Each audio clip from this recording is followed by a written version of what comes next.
आदाब, नमस्कार। आप देख रहे हैं INN चैनल। मैं हूं शेख अहमद अली। इस न्यूज़ बुलेटिन में आइए नज़र डालते हैं दिन भर की बड़ी खबरों पर। चीन में कोरोना वायरस से मरने वालों की तादाद बढ़कर 811 हो गई है, जबकि 37,198 अफराद में इस मर्ज के फैल जाने की तस्दीक हुई है। चीन के कौमी सेहत कमीशन ने ये इत्तला दी है। चीन के कौमी सेहत कमीशन के मुताबिक कोरोना वायरस के 37,198 मामलात की तस्दीक की जा चुकी है, जिनमें 6,188 अफराद की हालत नाजुक बताई जा रही है। इस वायरस से 811 अफराद हलाक हो चुके हैं और 2,649 लोगों को अस्पताल से छुट्टी दे दी गई है। इससे पहले हिबुई सेहत मिशन ने कहा कि सूबे में कोरोना वायरस से मरने वालों की तादाद बढ़कर 780 हो गई है, जबकि सूबे में 1400 मामले दर्ज हुए हैं। दिसंबर 2019 में चीन के शहर वुहान में कोरोना वायरस फैलना शुरू हुआ था। गुज़िश्ता 24 घंटों में कम से कम 1370 कोरोना वायरस के मामले सामने आए हैं। गुज़िश्ता 24 घंटों में हुबेई सूबे में कुल 2147 नए केसेस दर्ज किए गए हैं। चीन के अलावा अमेरिका समेत कई ममालिक पर कोरोना वायरस के मामले दर्ज किए गए हैं। काबिल जिक्र है कि चीन में कोरोना वायरस से हलाक होने वाले अफराद की तादाद सारस वायरस से दुनिया भर में हुई अमवात से ज़्यादा हो गई है। वर्ल्ड हेल्थ ऑर्गेनाइजेशन ने इम्कान जाहिर किया है कि खित्ते में कोरोना वायरस की सूरत हाल अब मुस्तहकम होना शुरू हो गई है। ताहम सिंगापुर में मजीद 7 केसेस रिपोर्ट होने से वहाँ तादाद 46 हो गई, जबकि फ्रांस की पहाड़ी मुकाम में छुट्टियाँ गुजारने वाले 5 बरतानवी शहरी भी कोरोना का शिकार हो गए हैं। हिंदुस्तान की 32 रियासतों और मरकज़ के ज़ेर इंतज़ाम इलाक़ों में कोरोना वायरस के 9,452 मुश्तबा अफराद की निगरानी की जा रही है। सेहत और ख़ानदानी बहबूद की वजारत रियासतों के साथ मिलकर तरजीह बुनियाद पर सभी एहतियाती इक़दामात कर रही है। सभी रियासती बीमारियों की रोकथाम के लिए बंदोबस्त को बेहतर बना रही है। कोरोना वायरस के मुश्तबा लोगों के 1,510 नमूनों की जाँच की गई है, जिनमें 1507 में वायरस की मौजूदगी नहीं है। केरला के 3 नमूनों में वायरस की अलामात पाई गई थी। चीन, हांगकांग, सिंगापुर और थाईलैंड से आने वाले सभी तैयारों की जांच की जा रही है। मुल्क के सरहदी इलाकों के साथ 21 बैनुल-अक़वामी एयरपोर्ट्स और बैनुल-अक़वामी बंदरगाहों पर मुसाफिरों की सेहत की जाँच की जा रही है। अब तक 1,97,000 से ज़्यादा मुसाफिरों की जाँच की गई है। मरकज़ी ममलिकती वज़ीर दाखिला व बीजेपी के सीनियर कायद किशन रेड्डी ने कहा है कि अगर हिंदुस्तानी शहरियत देने का वादा किया गया तो बांग्लादेश की निस्फ आबादी अपना मुल्क छोड़ देगी। इसके लिए कौन जिम्मेदार होगा? उन्होंने कहा कि अगर ये साबित कर दिया जाए कि CAA का कोई एक लफ्ज़ 130 करोड़ शहरियों में से किसी एक भी शहरी के खिलाफ है तो मरकज़ी हुकूमत उस पर नज़रसानी के लिए तैयार है। उन्होंने कहा कि CAA पाकिस्तान, बांग्लादेश और अफ़गानिस्तान के बाद सताए हुए तबक़ात को इंसानी बुनियादों पर शहरियत देने के लिए लाया गया है।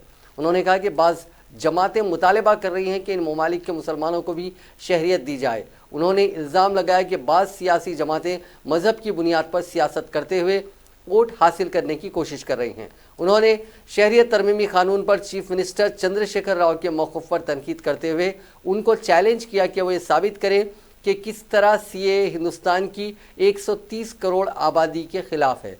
उन्होंने ख्वाहिश की कि वो रियासत के अवाम पर शहरियत तरमीमी कानून के बुरे असरात की तफसीलात की वजाहत करें। किशन रेड्डी ने बीजेपी के दफ्तर में संत रविदास की यौम पैदाइश तकारीब के मौके पर मीडिया से बात करते हुए वाज़ेह किया कि शहरियत तरमीमी कानून के ज़रिए सिर्फ पनाहगज़ीनों को ही शहरियत दी जा रही है, न कि दरअंदाजी करने वालों को। उन्होंने पनाहगज़ीनों और दरअंदाज़ों करने वालों के दरमियान फ़र्क को वाज़ेह किया और चीफ मिनिस्टर से ये पूछा कि आया वो पाकिस्तान के शहरियों को पेश नज़र रखते हुए शहरियत तरमीमी कानून की मुखालिफत कर रहे हैं। उन्होंने दावा किया कि पाकिस्तान, अफ़गानिस्तान और बांग्लादेश की अक़लियतों को बुनियादी हुकूक़ फ़राहम नहीं किए गए थे। उन्होंने मज़ीद कहा कि ये एक्ट ऐसी तमाम अक़लियतों के लिए है। उन्होंने ये भी दावा किया कि उनकी पार्टी किसी ख़ानदान के लिए नहीं बल्कि पूरे मुल्क के लिए काम कर रही है। किशन रेड्डी ने दावा किया कि बीजेपी दिल्ली इंतखाबात में शानदार कामयाबी हासिल करेगी। कोरोना वायरस पर इजहार ख्याल करते हुए किशन रेड्डी ने कहा कि इस वायरस के सिलसिले में किसी भी किस्म की तशवीश की ज़रूरत नहीं है। किशन रेड्डी ने जापान के समंदर में हिंदुस्तानियों के फंसे होने के वाक़यात पर रद्द-ए-अमल ज़ाहिर करते हुए कहा कि तमाम हिंदुस्तानी महफूज हैं और उनको सलामती के साथ वतन वापस लाने की कोशिशें जारी की जा रही हैं। इस मौके पर बीजेपी के रियासती सदर डॉक्टर के लक्ष्मण ने दावा किया कि हुक्मरान जमात ने अपने हलीफ मजलिस को खुश करने के लिए जीएचएमसी के इजलास में शहरियत तरमीमी कानून के खिलाफ बाइत्तेफाक आरा करारदाद मंजूर की। खबलजी संत रविदास के पोर्ट्रेट पर फूल मालाएं चढ़ाई गईं और उनको भरपूर खिराज अकीदत पेश किया गया।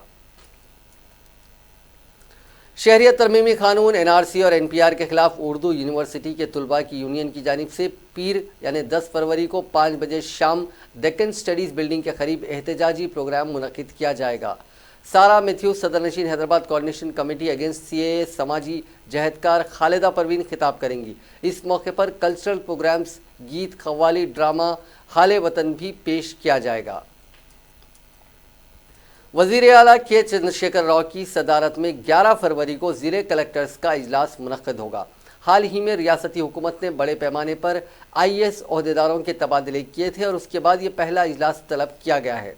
इस इजलास में ख़ास तौर पर नए रेवेन्यू कानून की तैयारी के सिलसिले में तबादला ख्याल होगा। गुज़िश्ता साल अगस्त के महीने में ज़िले कलेक्टर्स का इजलास तलब करते हुए इस सिलसिले में पेशरफ्त हुई थी, लेकिन बाद में इस पर कोई कार्रवाई नहीं हुई।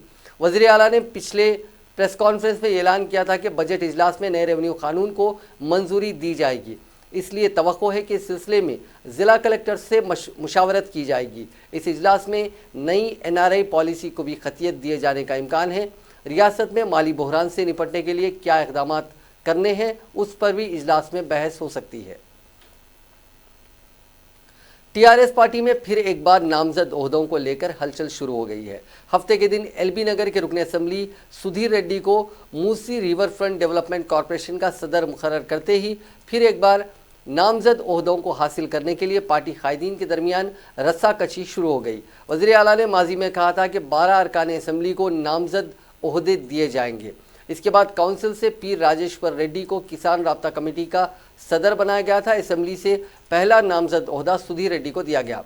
15 फरवरी को इमदाद बाहमी सोसाइटी के इंतखाबात के बाद 17 फरवरी को वज़ीर आला की सालगिरह के मौके पर नामजद ओहदे के लिए नामों के ऐलान करने की तवक्को है। रियासत में 904 प्राइमरी एग्रीकल्चरल कोऑपरेटिव सोसाइटीज़ के इंतखाबात के लिए पर्चे नामजदगियों की अदखाल का अमल मुकम्मल हो गया। इन सोसाइटियों के डायरेक्टर्स के ओहदों के लिए 11,775 पर्चे नामजदगियाँ दाखिल हुई हैं। इनमें 1,000 से ज़ायद डायरेक्टर्स के ओहदों का बिला मुकाबला इंतखाब अमल में आया है। पीर के दिन पर्चे नामजदगी से दस्तबरदारी की जा सकती है। इसके बाद मज़ीद डायरेक्टर्स के बिला मुकाबला मुंतखब होने की इम्कानात हैं।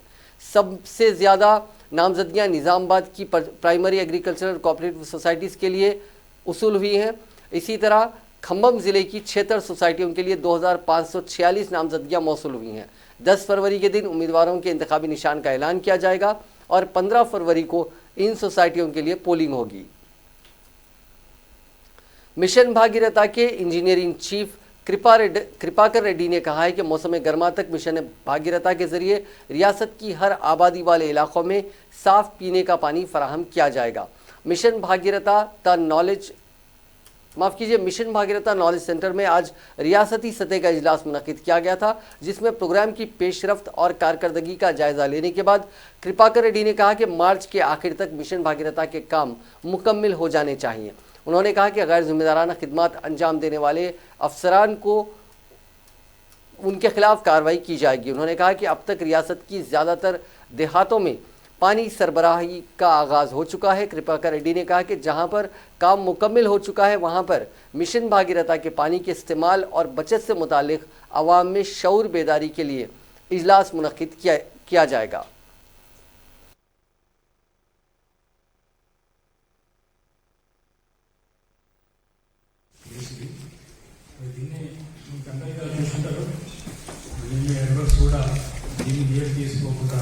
అందరూ డెవలప్ చేసుకుంటారని అనుకుంటున్నాం. అంటే నెక్స్ట్ మీటింగ్ నుంచి జస్ట్ మంత్లీ ఒక మీటింగ్ అయినా ఒక హెడ్ వర్క్స్లో ఉంటుంది, ఒక హెడ్ ఆఫీస్లో ఉంటే ఒకటి హెడ్ వర్క్స్లో ఉంటుంది. ఈ ఈవినింగ్ అయిన తర్వాత ఎవరు మరి నెక్స్ట్ ఇన్వైట్ చేస్తారో అది మీ ఇష్టం. నేను చెప్పాం నెక్స్ట్ నుంచి ప్లేస్లో ప్రతి మీటింగ్ రోజు నెక్స్ట్ మీటింగ్ మా దగ్గర సార్ మీరు చెప్పాలి. ఆ విధంగా చెప్పుకుంటే అటు ఆదివారం పని చేసినట్టు ఇటు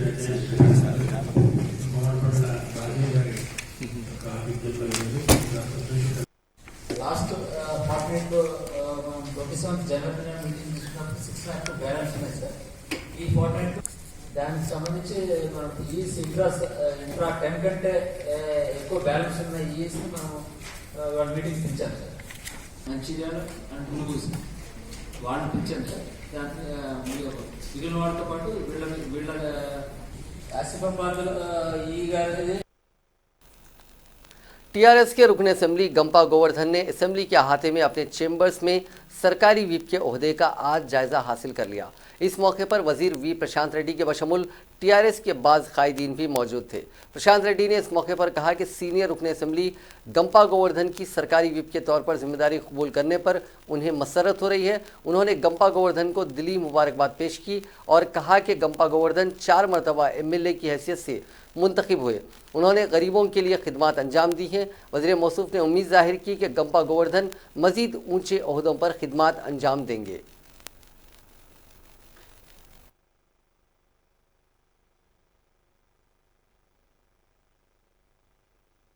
अयं ब्रह्मणस्पदः सुमुहूर्तकाले नवानां ग्रहाणाम् अत्यन्त अनुकूल्यता अस्ति भवन्तो गुणन्तो तथास्तु।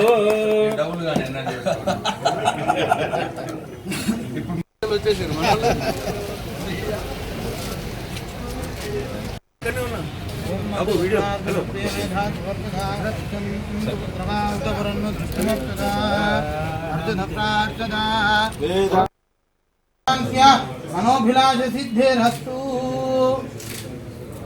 निरंतरं धर्म सिद्धिरस्तु।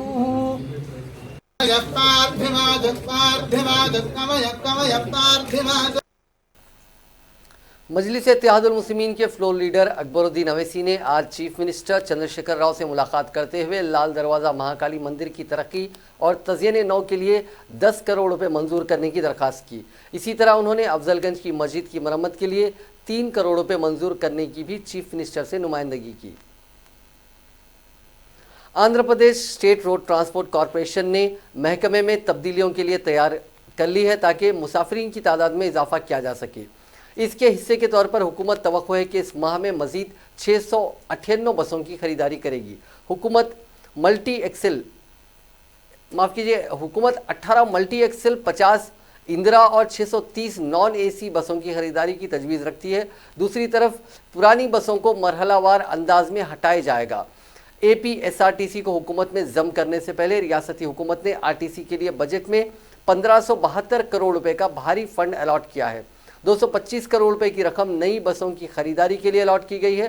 मौजूदा तौर पर 27 वाइड स्लीपरी और 68 अमरावती बसें RTC के बेड़े में शामिल हैं। RTC ने 18 मल्टी एक्सेल वाली वॉल्वो बसेस जैसे गरुड़ा प्लस, इंदिरा और अर्बन बसों की तादाद 230 करने का फैसला किया है। RTC के अहदेदारों को तवक्को है कि प्राइवेट स्कूल्स और कॉलेजेस की बसों को सिटी बस सर्विसेज में तब्दील किया जाएगा, क्योंकि स्कूल्स और कॉलेजेस की प्राइवेट बसें सुबह और शाम के औकात के सिवा दीगर औकात में खाली रहती हैं। हुकूमत ने तालीमी इदारों के साथ इस खुसूस में तबादला ख्याल का भी फैसला किया ताकि इन बसों का इस्तेमाल किया जा सके। साइबराबाद और उससे मुतासिल इलाकों में ख़वातीन की सलामती को मुस्तहकम करने के मकसद से society for Cyberabad security council ने साइबराबाद पुलिस और साइबराबाद शी टीम्स के ताउन से शी वॉक का अहतमाम किया।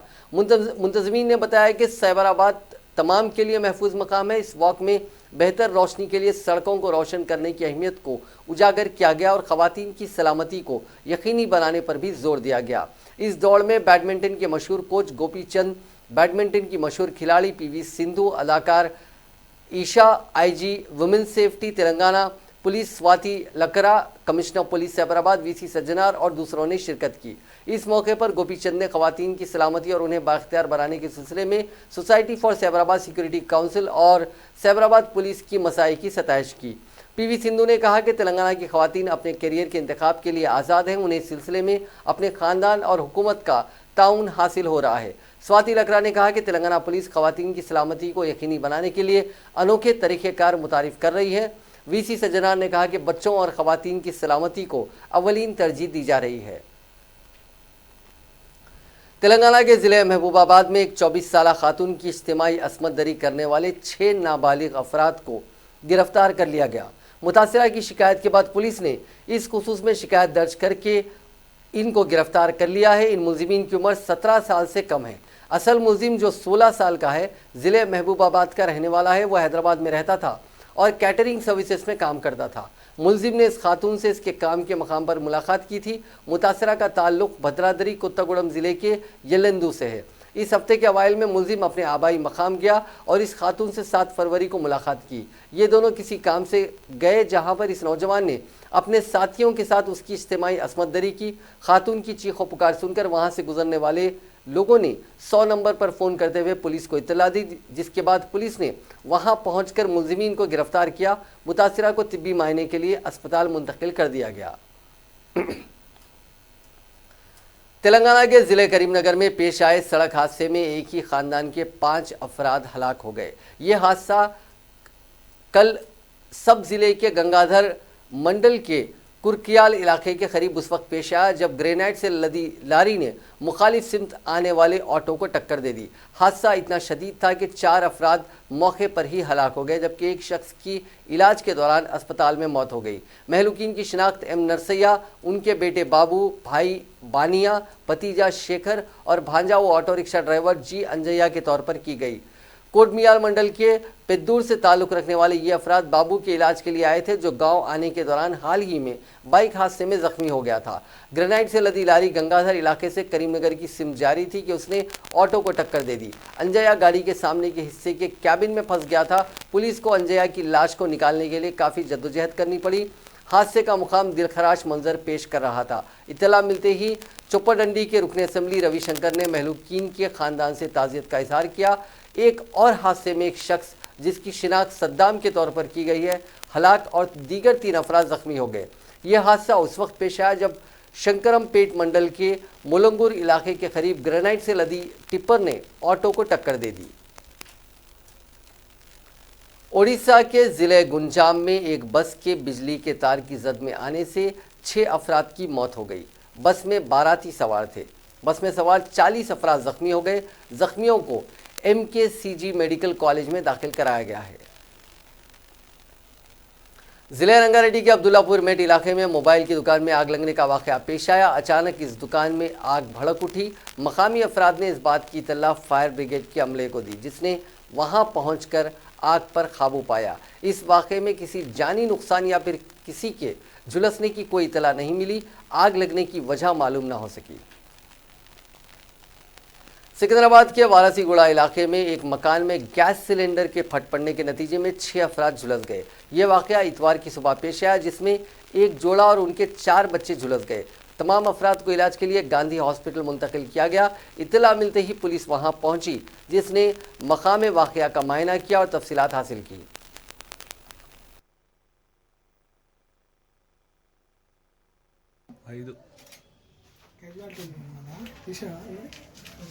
ఇది కూడా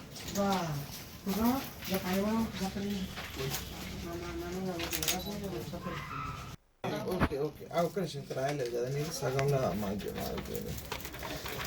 occupation pan shop residence house number 12/688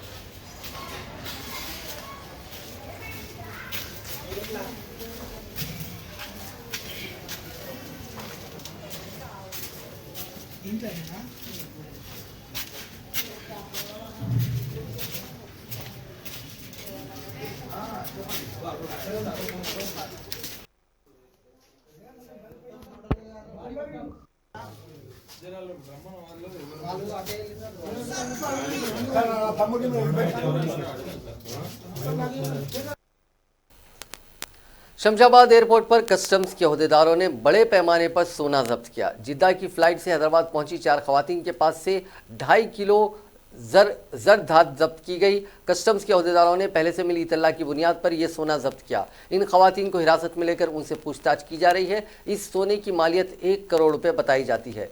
3 फरवरी को DRI के अहदेदारों ने 13 करोड़ 30 लाख रुपए का मालियत का 31 किलो सोना जब्त किया था। DRI के हैदराबाद, नेल्लूर और विजयवाड़ा के अहदेदारों ने चेन्नई से ताल्लुक़ रखने वाले एक शख्स को सोने की स्मगलिंग पर गिरफ्तार किया था।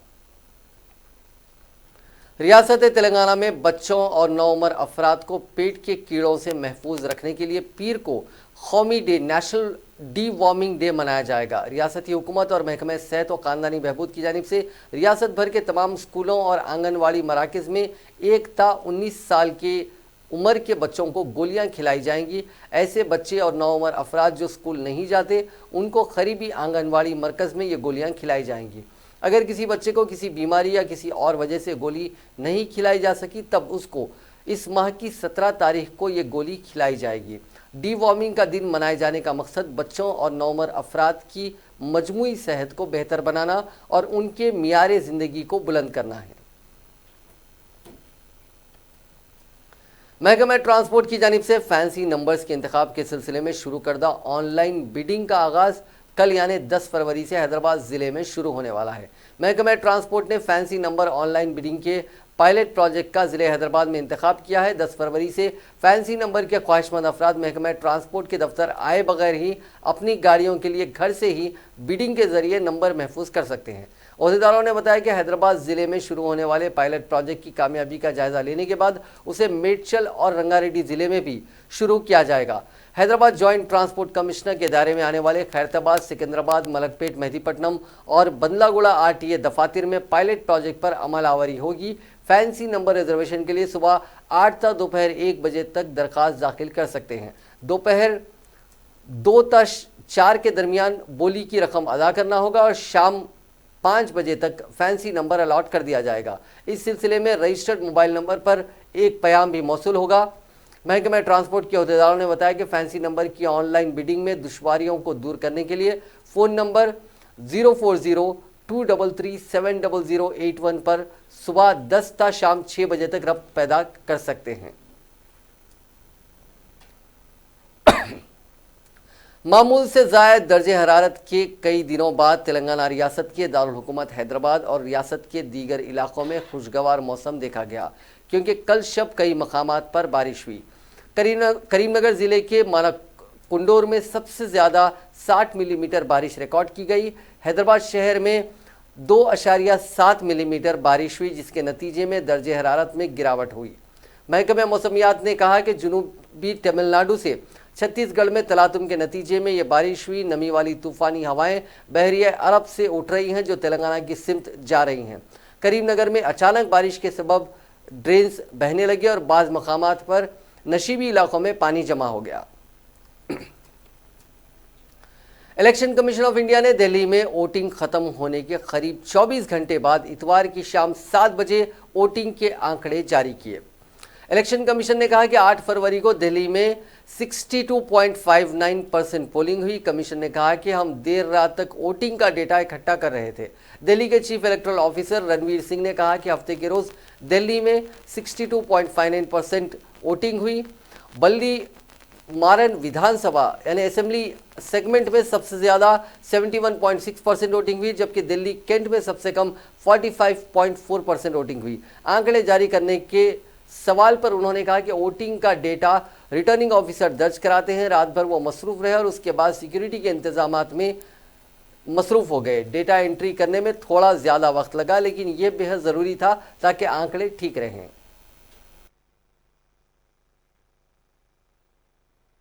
हमारे जो ऑफिसर हैं, returning officer, basically returning officer का जॉब होता है। तो returning officers through out the night they were busy and then they became busy in scrutiny. They have been on work actually throughout. So it has taken a little bit of time, but in also we have to appreciate that in data entry it is very important to ensure accuracy. So that is why it has been done, and I think it has been done in good time. Just to add to just मैं अगर आप मुझे 1 minute देंगे, अगर आप एक minute मुझे समय देंगे तो मैं आपको एक्सप्लेन करूंगा। मेरा नाम संदीप सक्सेना है, मैं सीनियर DEC ECI से हूं, डिप्टी इलेक्शन कमिश्नर। जो अभी बता रहे थे रणवीर जी, देखिए 13,780 पोलिंग स्टेशंस के डेटा रात को जब जब आते हैं प्रिसाइडिंग ऑफिसर एक एक को ऐड किया जाता है और फिर एग्जैक्ट नंबर बताया जाता है, तभी हम आपसे शेयर कर सकते हैं फाइनल डेटा। अगर आप अभी देखेंगे वोटर टर्नआउट ऐप में तो आपको ये 62.59 ही मिलेगा और एग्जैक्टली एक एक डेटा को अकाउंट फॉर किया, एक एक वोटर के वोट को अकाउंट फॉर किया हुआ है। इस टाइम लगता है और आपको बताया जा रहा है एंड दिस इज फाइनल। तो इसमें इलेक्शन कमीशन के इस बयान से कुछ घंटों पहले आम आदमी पार्टी ने इंतखाबात खत्म होने के 24 घंटे के बाद भी पोलिंग परसेंटेज जारी नहीं करने पर एतराज जताया था। इसे लेकर आम आदमी पार्टी के सरबराह अरविंद केजरीवाल से लेकर आम आदमी पार्टी के कायद संजय सिंह ने अपनी नाराजगी जाहिर की। केजरीवाल ने सवाल उठाते हुए ट्वीट किया था जिसमें लिखा था कि ये बिल्कुल चौंकाने वाली बात है कि कौमी दारुल हुकूमत में कल हुए इंतखाबात का final polling percentage election commission ने अब तक जारी नहीं किया। केजरीवाल ने सवालिया लहजे में कहा कि इलेक्शन कमीशन क्या कर रहा है। वहीं संजय सिंह ने आज एक प्रेस कॉन्फ्रेंस कर ईवीएम की सिक्योरिटी पर भी सवाल उठाए।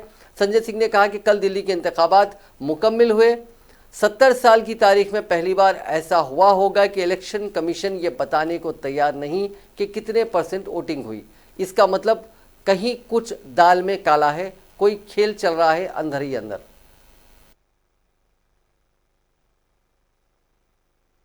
इस बात का इंतजार था कि चुनाव आयोग आधिकारिक रूप से प्रेस कॉन्फ्रेंस करके ये बताएगा कि कितना % ऑफ वोटिंग दिल्ली में हुई है।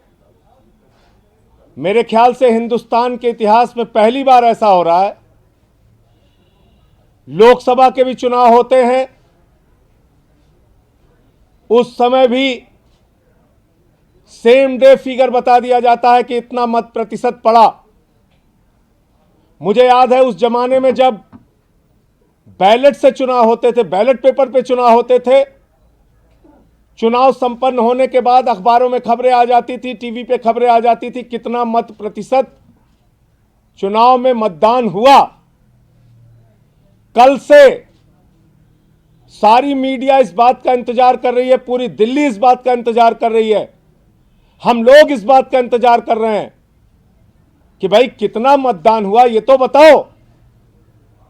लेकिन 70 साल के इतिहास में शायद पहली बार ऐसा हुआ होगा कि चुनाव आयोग मत का प्रतिशत बताने के लिए तैयार नहीं, कितना मतदान हुआ। इसका मतलब कहीं कुछ पक रहा है, कहीं कुछ दाल में काला है, कोई खेल। समाजवादी पार्टी के सदर और साबिक वजीर आला अखिलेश यादव ने वजीर आजम नरेंद्र मोदी के सूर्य नमस्कार वाले बयान पर तंज करते हुए आज कहा कि एक बेरोजगार नौजवान के बाप के लिए भी वो कोई आसन बता देते तो अच्छा होता। उन्होंने ये भी कहा कि दिल्ली में भारतीय जनता पार्टी की तारीखी हार होगी। उन्होंने मीडिया से बात करते हुए कहा कि दिल्ली की आवाम ने बीजेपी की नफरत भरी सियासत को मुस्तरद कर दिया। कई रियासतों में मुंह की खा चुकी भारतीय जनता पार्टी दिल्ली के इलेक्शन में खाता भी नहीं खोल पाएगी और आम आदमी पार्टी के अरविंद केजरीवाल की एक बार फिर दिल्ली के वजीर आला के तौर पर ताजपोशी होगी। हमें तो खुशी इस बात की है कि दिल्ली की जनता ने नफरत को हरा दिया। दिल्ली की जनता ने हिंदू मुसलमान का जो झगड़ा कराते थे वो हरा दिया और हम और आप तो भुगत भोगी हैं, मतलब हमने खुद सामना किया है। यही सरकार है जिसने कहा कि कब्रिस्तान और शमशान, दिवाली और रमज़ान, तो कम से कम दिल्ली में हार गए हैं, इसके बाद सुधरेंगे। अभी जितने भी एग्जिट पोल हुए हैं उसमें भारतीय जनता पार्टी को कोई सीट और सरकार बनने नहीं जा रही है, ये सबसे खुशी की बात है। बीजेपी लगातार 48 सीट का दावा कर रही है दिल्ली में, तो इस पर क्या प्रतिक्रिया, क्या ये कई प्रदेशों में ऐसा ही गिनती बताते हैं। ये जो डिफेंस एक्सो ऑस्ट्रेलिया के जंगलों में लगी आग से मुतासिर हुए अफराद की मदद के लिए आज मेलबोर्न में एक चैरिटी क्रिकेट मैच खेला गया। मैच के दौरान साबिक हिंदुस्तानी क्रिकेटर सचिन तेंदुलकर ने ऑस्ट्रेलियाई खातून बॉलर एलिस पैरी के चैलेंज को पूरा किया। उन्होंने पैरी के खिलाफ 1 ओवर बल्लेबाजी की। दरअसल इस मैच से एक दिन पहले सोशल मीडिया पर पैरी ने तेंदुलकर को अपना 1 ओवर खेलने का चैलेंज दिया था। क्रिकेट ऑस्ट्रेलिया के मुताबिक मैच से 55 करोड़ रुपए से ज़्यादा का फंड जमा किया गया। पैरी के चैलेंज को कबूल करते हुए तेंदुलकर ने जवाब दिया था कि कंधे की चोट के चलते डॉक्टर ने उन्हें ऐसा कुछ करने से मना किया है, इसके बावजूद वो उनका एक ओवर खेलने के लिए मैदान में उतरेंगे। उन्होंने उम्मीद जताई थी कि बुश फायर के मुतासरीन के लिए काफ़ी फंड जुटा पाएंगे और पैरी उन्हें आउट भी कर सकेंगी। तेंदुलकर ने पैरी की चुनौती पूरी करने के लिए 40 मिनट तक बल्लेबाजी की। नाजरीन, इस न्यूज़ बुलेटिन में बस इतना ही। देखते रहिए INN चैनल।